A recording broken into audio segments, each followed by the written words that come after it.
अम्मी जाके सो गई और फिर मेरी बहन मेरे पास आई। मुझे कहा, यूसुफ, मुझे सब पता है कि अम्मी रोज रोज बीमार क्यों हो जाती है। ये जुमला सुनकर मेरे तो पैरों तले जमीन निकल गई। मैंने कहा, कंजा क्या कहना चाहती हो, जरा खुल के कहो। वो कहने लगी, भाई और नहीं तो क्या, ये जो दवाई आप अम्मा को खिला रहे हैं, इस दवाई का मुझे पता है, ये क्यों खाते हैं। आप सिर्फ मुझे ये बताओ, ये अम्मा की हालत आपने की या किसी और ने। मेरी बहन अब मुझ पर शक करने लगी थी। मैंने कहा, क्या हुआ, तुम्हारा दिमाग खराब हो गया है? ऐसी कोई बात नहीं जैसा तुम सोच रही हो। उसने कहा, भाई मुझे सच सच बताएं, ये दो अम्मी को क्यों खिला रहे हैं? इस हालत का जिम्मेदार कौन है, तुम हो या कोई और? फिर मैंने अपनी बहन को झूठ बोला। मैंने कहा, किन्जा, मुझे नहीं पता ये दवाई किस चीज की है। अम्मी ने कहा तो मैं बस ले आया। तुम मुझे बताओ ये किस चीज की दवाई है? मेरी बहन कहने लगी, भाई आप इतने भी बच्चे ना बने, आपको सब पता है। मैंने कहा, वाकई किन्जा, मुझे कुछ नहीं पता, तुम मुझे बताओ ये किस चीज की दवाई है। फिर उसने कहा कि ये दवाई उस पठान ने मुझे दी थी जब उसने पहली दफा उसके साथ किया था। इससे बहुत तकलीफ महसूस हो रही थी, इसीलिए तो ये दवाई खाते हैं। इसकी तकलीफ दूर हो गई। अब माँ को भी शदीद यही तकलीफ हो रही थी। मुझे नहीं पता, तुम जाओ, जाके सो जाओ।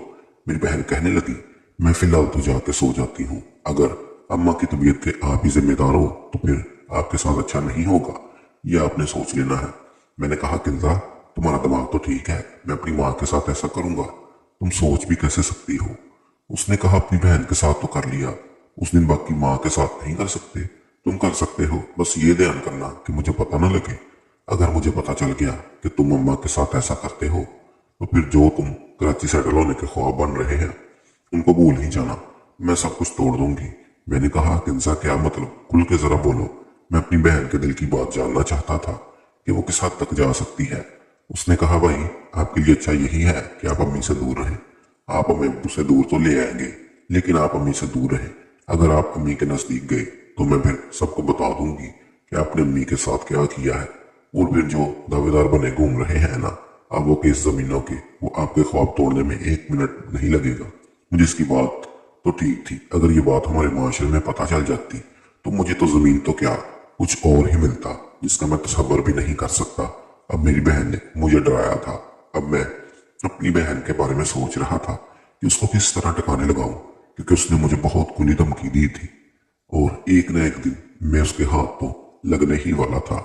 और मुझे तसव्वुर भी डरा रहा था कि जिस दिन मेरी बहन को पता लगेगा वो बाहर अम्मी को चौधरी और दुनिया वाले को बता देगी तो मेरे साथ क्या होगा। अब यही सोचते सोचते मेरे चेहरे की हवाइयां उड़ गई। मैं अपने बिस्तर पर सोया, सारी रात यही सोचता रहा कि मैं अपनी बहन के साथ क्या करूं। और फिर सुबह होते ही मैंने एक बहुत ही खतरनाक प्लान तैयार किया। मेरा प्लान तो ये था कि मैं कराची सेटल होते ही अपनी बहन की शादी करवा दूंगा। जो भी हाथ आया, नशई से, जुआरी से, ये चाहे इस पठान से ही क्यों नहीं। अगर तो मेरी बहन ने शादी ना की तो मुझे अपनी बहन को अपने रास्ते से हटाना ही पड़ेगा। मैं फिर उसे हमेशा के लिए ऊपर ही भेज दूंगा। ये प्लान बनाकर और फिर सुबह अजानों के बाद मैं भी सो गया। मेरी आंख लगी हुई थी कि पता नहीं सुबह के 8 बज चुके थे और काशिफ आ गया मुझे उठाने। मुझे कहा, भाई आप नाश्ता कर लें और फिर चलते हैं, बैंक अकाउंट खुलवाते हैं। शाम को चल के चौधरी से पैसे हम 1 करोड़ रुपया लेके आ जाएंगे और फिर हम कल कराची की तैयारी करते हैं। मैंने कहा, चलो ठीक है काशिफ, तुम जाओ नाश्ता करो, मैं भी उठता हूँ। फिर मैं उठा, हाथ मुंह धोया और फिर मैं आके अम्मी के साथ बैठ गया और फिर मैंने अपनी अम्मी की सारा तफसीलात बताई कि आज हमें इतना पैसा मिलने वाला है और हम कल ही और काशिफ कराची चले जाते हैं। आप लोगों के लिए अच्छा सा घर ढूंढ के आते हैं, इसको टोकन भी करवा दूंगा और फिर मैं आऊंगा, बकाया पैसे भी, और आप सबको लेकर हम कराची चले जाएंगे। और मैं अपनी अम्मी से ये बात कर रहा था कि अम्मी, कराची चल के मैं कारोबार क्या करूं, क्योंकि अगर हमने कराची जाके कोई भी काम ना किया तो भले ये जितने भी पैसे थे एक न एक दिन तो खत्म ही हो जाने थे और ऐसा मैं हरगिज होने नहीं दे सकता था। फिर मेरी अम्मी कहने लगी, हाँ यूसुफ, ये ध्यान रखना कि कोई ना कोई काम तो तुम दोनों भाइयों को करना ही पड़ेगा, वरना ये सारे पैसे खत्म हो जाएंगे और हम कहीं के नहीं रहेंगे। काफी सोच विचार करने के बाद फिर एक आइडिया मेरे दिमाग में आया। मैंने कहा, अम्मी, मैं और कोई काम नहीं कर सकता, क्योंकि कोई भी काम स्टार्ट करने के लिए इसका तजर्बा होना लाजमी है और आप तो जानती हैं मैंने सारी जिंदगी दुकान ही चलाई है। तो हम ऐसा करते हैं कि कराची चल के कोई सुपरमार्केट का बहुत बड़ा स्टोर खोल लेते हैं, जिस तरह इम्तियाज का होता है या बिन हाशिम का होता है।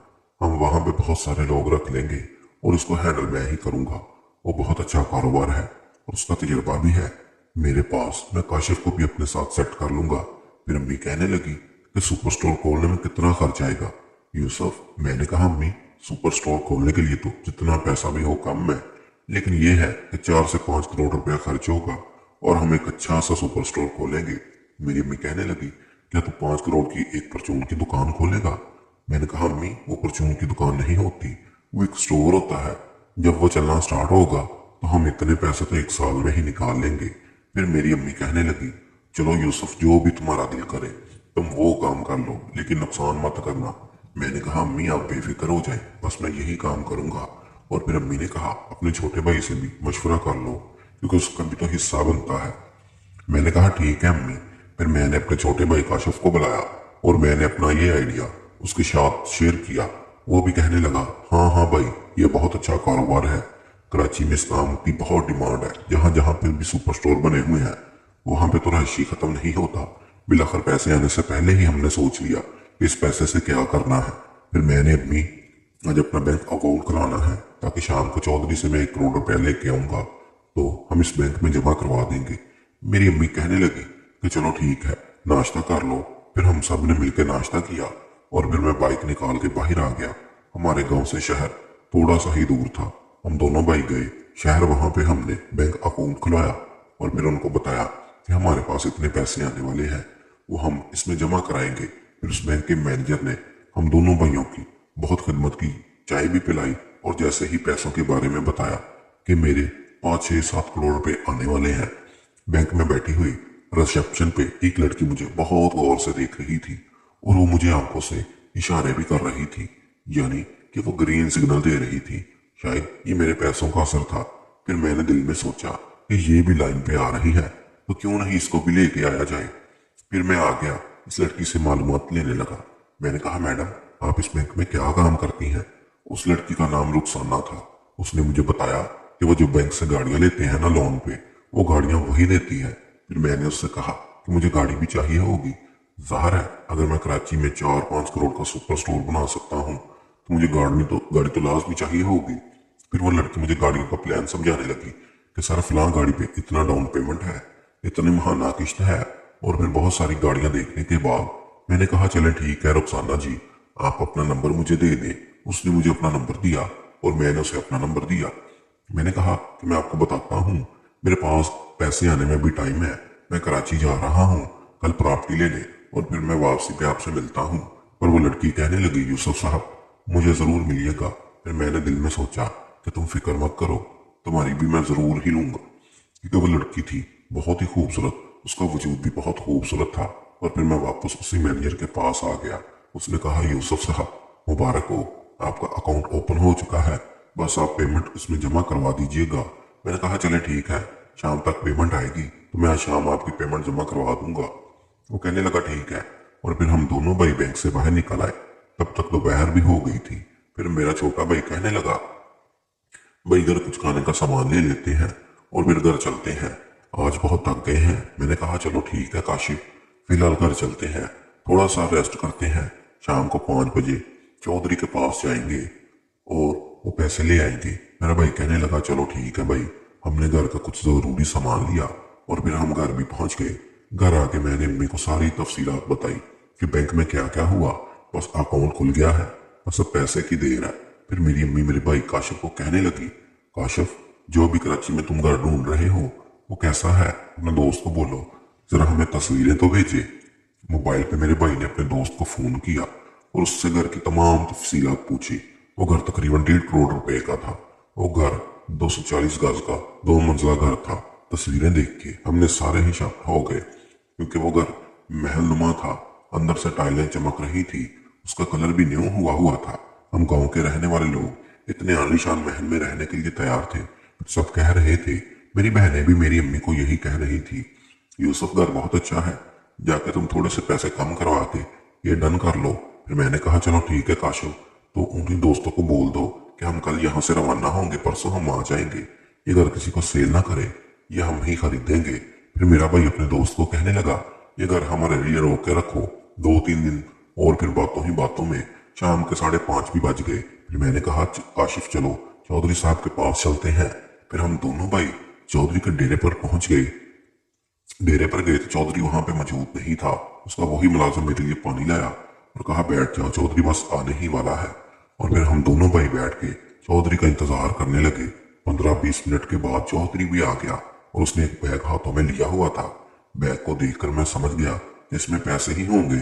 चौधरी हमारे पास आया, मुझे कहा यूसुफ ये तुम्हारी अम्मी इसको नहीं लाए? मैंने कहा नहीं चौधरी साहब, उसकी तबीयत बहुत खराब है। फिर वो कहने लगा उसे अस्पताल ले जाते, मेरी फोन पे बात करवा देते डॉक्टर से। मैंने कहा हाँ चौधरी साहब, बस अभी जाऊंगा तो अम्मी की दवाई लूंगा। फिर वो चौधरी ने मुझे 1 करोड़ रुपए का बैग दे दिया, कहा ये गिन लो और हाँ आज शाम को अब्बू के जाके बता देना कि जमीन तुम लोगों ने मुझे बेच दी है, और अब्बू को ये भी बोल देना कल या परसों जाके पटवारी के पास जमीन मेरे नाम पे लगा दे। मैंने कहा चले ठीक है चौधरी साहब, आप फिक्र ना करें, हम यहाँ से सीधा अब्बू के पास ही जाएंगे और 2-3 दिन के अंदर आपके नाम लगवा देंगे। और फिर मैंने पूछा चौधरी साहब बकाया पैसे कब तक मिल जाएंगे? फिर वो चौधरी कहने लगा कि 5-6 दिन में बकाया पैसे भी तुम्हें दे दूंगा। और फिर हम वो 1 करोड़ रुपया लेकर देने से निकले तो चौधरी कहने लगा कि याद से अम्मी को डॉक्टर के पास ले जाना, और अगली किस्त जब तुम लेने आओगे तो अम्मी को साथ लेकर जरूर आना, क्योंकि जरूरी लिख पढ़त करनी है और तुम लोगों से अंगूठे भी लगवाने हैं। मैं समझ गया था कि चौधरी मेरी अम्मी को क्यों बुलाना चाह रहा है। मैंने कहा चले ठीक है चौधरी साहब, आप बेफिक्र हो जाएं, हम तीनों आ जाएंगे। और हम वो 1 करोड़ रुपए लेकर सीधा घर आ गए। इतनी ज्यादा रकम देखकर मेरी बहन ने मेरी अम्मी की आंख तो खुली ही खुली रह गई। अब हम घर आते आते रात के 7 भी बज चुके थे। मैंने कहा अम्मी इतनी बड़ी रकम घर में रखना अच्छी बात नहीं, हम इस बैंक के मैनेजर को फोन करते हैं और कम उनसे आज ही ले और आज ही हमारे खाते में जमा करवा देते हैं। मेरी अम्मी कहने लगी नहीं नहीं यूसुफ, किसी को क्या पता कि हमारे घर पे इतने ज्यादा पैसे हैं, बस तुम ये पैसे रख दो, सुबह जाके अपने हाथों से अपने अकाउंट में जमा करवा देना। मैंने कहा चलो ठीक है अम्मी। फिर मैंने पैसों से भरा बैग अपनी अम्मी को दिया और मैंने कहा ये संभाल के रखो, हम दोनों भाई अब्बू से मिलकर आ रहे हैं। चौधरी ने कहा कि आज अब्बू को जाके लाजमी मिलना। मेरी अम्मी कहने लगी चलो ठीक है तुम अब्बू को मिल लाओ, जब तक हम रात के खाने की तैयारी करते हैं। फिर हम वहां से सीधा अब्बू के घर आए। घर आते रात भी हो गई। हमने आके घर का दरवाजा बजाया, रुज्जो बाहर आई। मैंने देखा तो मेरे तन बदन में आग सी लग गई। मैंने कहा मेरा अब्बू कहाँ है, उसको बाहर भेजिए। फिर मेरा अब्बू आया। मैंने कहा अब्बू आपने रज्जो का पक्का पक्का अपने साथ ही रख लिया क्या? फिर मेरा अब्बू कहने लगा हाँ कल या परसों मैं इससे निकाह कर रहा हूँ, तुम लोग तो मुझे छोड़ गए हो, मैंने अपनी जिंदगी के आगे भी तो जीनी है। मैंने कहा चले ठीक है अब आपकी मर्जी, आप जो करें, हम तो आपको चौधरी साहब का पैगाम देने आए थे। फिर वो कहने लगे कि क्या? हाँ बताओ। मैंने कहा वो जो जमीनें जितनी भी बनती हैं वो कल जाके अपने चौधरी साहब के नाम लगवानी है। हमने वो सारी जमीनें चौधरी को बेचनी है और हम कराची शिफ्ट हो रहे हैं। फिर मेरा अब्बू कहने लगा चलो ठीक है मैं वो जाके कर दूंगा, लेकिन तुम दोनों से गुजारिश है कि मेरा जो शादी करना चाहता हूँ तुम दोनों मेरे निकाह में जरूर शिरकत करना। तुम्हारी माँ से तो अब मेरा कोई रिश्ता नहीं रहा, तुम दोनों अगर आ जाओगे तो मेरा थोड़ा भरम रह जाएगा। मैंने कहा चलो ठीक है अब्बू आप फिक्र ना करें। फिर अब्बू कहने लगा कि परसों शाम को। मैंने कहा अब्बू परसों तो हम यहाँ पे नहीं होंगे, हम कराची जा रहे हैं जरूरी किसी काम से, हम 2-3 दिन बाद वापस आ जाएंगे। दोस्तों इस कहानी की अगली किस्त देखने के लिए इस चैनल को सब्सक्राइब कर ले और बेल आइकन को क्लिक कर ले ताकि नई आने वाली किस्त आपको जल्द अज जल्द मिल सके।